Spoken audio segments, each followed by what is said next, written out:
আসসালামু আলাইকুম। বিএনপির মহাসচিব মির্জা ফখরুল ইসলাম আলমগীর প্রধানমন্ত্রী শেখ হাসিনার বক্তব্যের জবাব দিয়েছেন। জবাবটা হলো এরকম যে অতি ডান বাম নয়, দেশের মানুষ সরকারকে উৎখাত করতে চায়। এর আগে গতকালকেই প্রধানমন্ত্রী বলেছিলেন তিনি বুঝতে পারছেন না অতি ডান এবং অতি বাম কীভাবে মিলে গেল এবং তারা মিলে উৎখাত করতে চায়। সেক্ষেত্রে কিছু বুদ্ধিজীবীর কথাও তিনি উল্লেখ করেছিলেন যে বুদ্ধিজীবীরাও সেই চেষ্টাটা করছে। তো তার আজকে জবাব দিলেন মহান মে দিবস উপলক্ষে বিএনপি নয়াপল্টনে শ্রমিকদের এক সমাবেশে, শ্রমিক দল আয়োজিত এই সমাবেশে তিনি কথা বলছেন। তিনি বলছেন যে শুধু অতি ডান আর অতি বাম নয়, সব পন্থার সারা দেশের মানুষ এই সরকারকে উৎখাত করতে চায়। এই মন্তব্য করেছেন বিএনপির মহাসচিব মির্জা ফখরুল ইসলাম আলমগীর। তিনি প্রধানমন্ত্রী শেখ হাসিনার একটি বক্তব্যের প্রসঙ্গ টেনে ওই মন্তব্য করেন। তিনি বলেন, উৎখাত করতে চাওয়ার কারণ কি তা নাকি প্রধানমন্ত্রী বুঝতে পারছেন না নাকি বুঝতে চাচ্ছেন না, এটা হচ্ছে ওনার প্রশ্ন। আচ্ছা, এর আগে প্রধানমন্ত্রী যে দলের নির্বাহী কমিটির সভায় বলেছিলেন যে সবচেয়ে আশ্চর্যের ব্যাপার হচ্ছে এদেশে অতি বাম অতি ডান সবাই এখন এক হয়ে গেছে। এটা কিভাবে হলো আমি জানি না। এই দুই মেরু এক হয়েও সারাক্ষণ শুনি আওয়ামী লীগ সরকারকে উৎখাত করতে হবে। অপরাধটা কি আমাদের?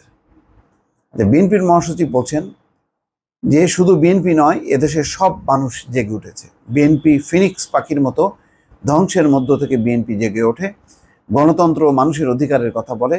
বিএনপি পরাজিত হবে না। গণতন্ত্র ও মানুষের অধিকার প্রতিষ্ঠায় অতীতে যেমন ত্যাগ স্বীকার করতে হয়েছে, আরও ত্যাগ স্বীকার করতে প্রস্তুত থাকতে হবে।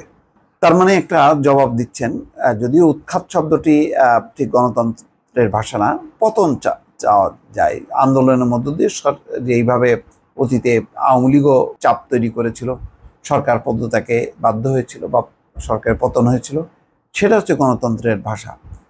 তো প্রধানমন্ত্রী অবশ্য এটা বলছেন যে বুদ্ধিজীবীদের কথা বলছেন যে তারা বাংলাদেশের বিরুদ্ধে কথা বলছে। সেটা একটা প্রশ্ন যে সমালোচনার ভাষাটা কি হবে, যে সরকারের সমালোচনা মানে কি দেশের বিরুদ্ধে বলা? সেটা না। তবে জনগণ উৎখাত করতে চাই সম্ভবত মির্জা ফখরুল ইসলাম আলমগীর এই বক্তব্যটাও আবার সঠিক না। এই কারণে শব্দগতভাবে আমি বলছি যে গণতান্ত্রিক রাজনীতিতে মানুষ আন্দোলন করে গণতান্ত্রিকভাবে অভ্যুত্থানের মতন একটি অবস্থা বা গণ আন্দোলন তৈরি করে চাপ তৈরি করে তাকে পদত্যাগ করায় বা দাবি আদায় করে আগাম নির্বাচন আদায় করা হয়, সেটা অবশ্যই উৎখাত না। উৎখাত হচ্ছে একটা অসাংবিধানিক ভাষা, যেটা সামরিক বাহিনী বা হঠাৎ করে কোনো অভ্যুত্থান যারা ঘটায়, সামরিক বেসামরিক, তারা হয়তো এইভাবে করে অরাজনৈতিক একটি শক্তি যখন নাকি ক্ষমতা দখল করে, সেটাকে বলা হয় যে তারা একটা নির্বাচিত সরকারকে উৎখাত করেছে। এখানে উৎখাত শব্দটার বদলে এখানে হওয়া উচিত সেটা হচ্ছে মানুষ আন্দোলন করে এই সরকারের পতন ঘটাতে চায়। তাহলে আমার মনে হয় ঠিক আছে। দর্শক ভালো থাকবেন। আল্লাহ হাফেজ।